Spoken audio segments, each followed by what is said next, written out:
पिछले दिनों ढासना के शिव शक्ति मंदिर में आसिफ नाम के 15 साल के लड़के की पिटाई के बाद लिबरल गिरोह ने नैरेटिव बनाया कि वो पानी पीने गया था लेकिन उसे पीट दिया गया।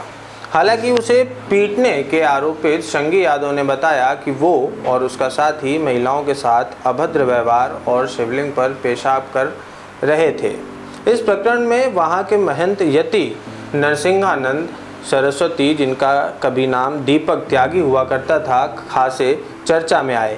उन्होंने वामपंथी ब्रिगेड की जिस तरह से धज्जियां उड़ाईं, उससे लोग बहुत प्रभावित हुए। खासकर द क्विंट के पत्रकारों के हर सवाल का तगड़ा जवाब देकर उन्होंने पूरी तरीके से उनके नैरेटिव को ध्वस्त कर दिया। वो वीडियो इंटरनेट पर वायरल हुआ और एक सेंसेशन बन गया। लेकिन क्या आपको पता है कि मॉस्को से इंजीनियरिंग और लंदन से नौकरी करके वापस लौटने वाले एक हिंदू महंत कैसे बन गए? आइए आपको बताते हैं नरसिंहानंद की कहानी। नमस्कार, मैं हूं रोहित सिंह और ट्रिपल.com पर आप सभी का बहुत बहुत स्वागत है। इंजीनियर दीपक त्यागी कैसे बन गए ढासना के महंत? पिछले साल महंत यति नरसिंहानंद सरस्वती ने खुद ही एक लेख के माध्यम से अपने जीवन के कई अध्यायों के बारे में खुलासा किया था। ये लेख समाचार 24x7 में प्रकाशित हुआ था। इसमें उन्होंने एक मासूम के साथ हुए लव जिहाद की घटना का ब्यौरा दिया, जिसके कारण उनका जीवन बदल गया। ये घटना 1997 की है, जब वो दीपक त्यागी के नाम से जाने जाते थे।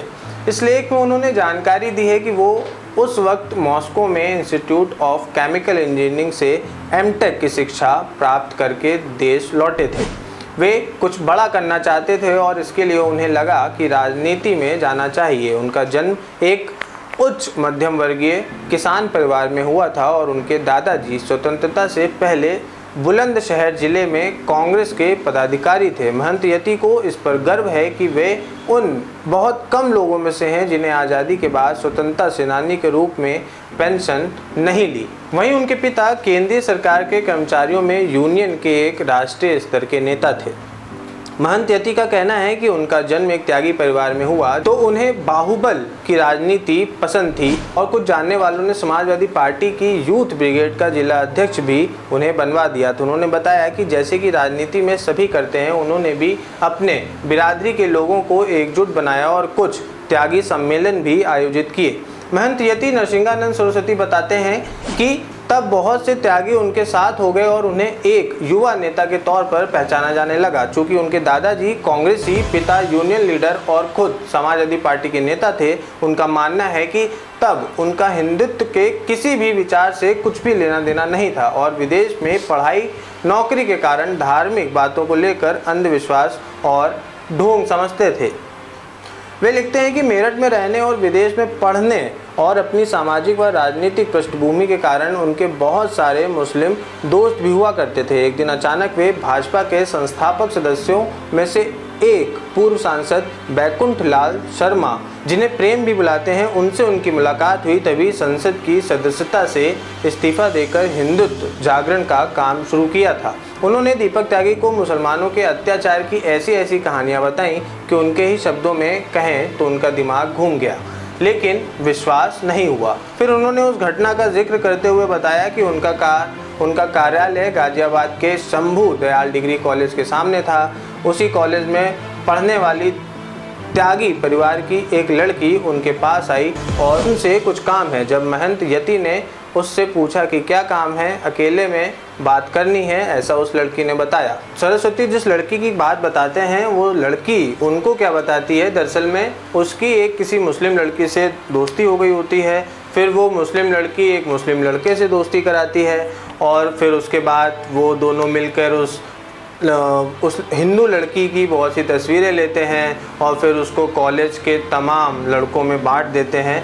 ऐसी कहानी कुछ उनको पता चलती है। इसके बाद जो है सरस्वती का मन बिल्कुल विचलित होने लगता है और कहीं ना कहीं मोह भंग हो जाता है उन तमाम बातों से, जो भी वो नौकरी पेशा और तमाम चीज़ें कर रहे थे जिसमें वो उलझे हुए थे, उससे वे बाहर निकल जाते हैं।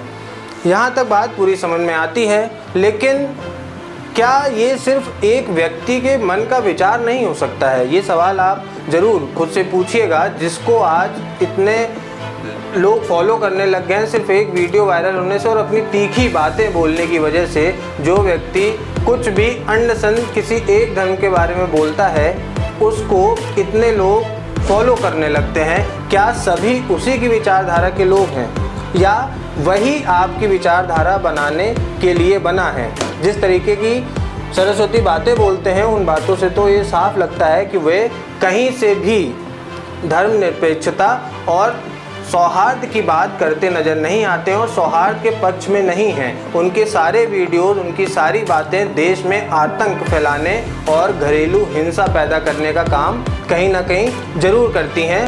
हमें ये बात समझने की ज़रूरत है कि क्या वाकई हम लोगों को किसी ऐसे धर्म गुरु की ज़रूरत है जो हमें सिखाए कि हमें आपस में सौहार्द के साथ मिलके कैसे रहना है या हमें अपनी कट्टरता किस तरीके से जाहिर करनी है। Propal.com यही उम्मीद करता है कि आप एक जागरूक देशवासी की तरीके ऐसे सारे बयानों को सुनकर एक किनारे कर देंगे और अपने विवेक का पूरा इस्तेमाल करेंगे। हम हिंदुस्तान में हैं और हिंदुस्तान सभी धर्मों को एक साथ लेकर चलता है। इस बात को हमें हमेशा ध्यान रखना है। हिंदुस्तान सभी का है। जय हिंद।